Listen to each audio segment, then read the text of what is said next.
So in this case, how we can solve it? First we have to remove the bar.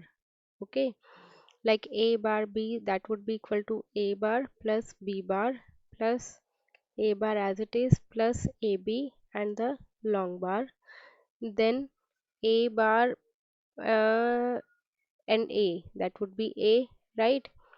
Then b bar b, that would be b, right?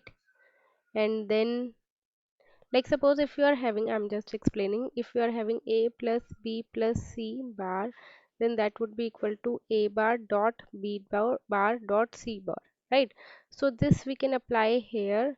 Then it would be a bar bar a plus bar, that is dot b bar bar, cancel out b as it is, then again plus will be converted into dot, bar bar cancel a, then again plus will be converted into dot, and ab bar I'm writing it as it is.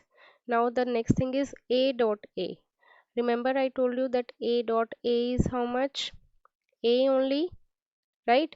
So a dot b dot ab bar.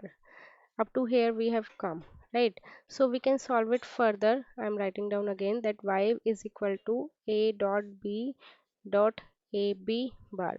So next is a dot b bar, that would be equal to a bar plus b bar, correct?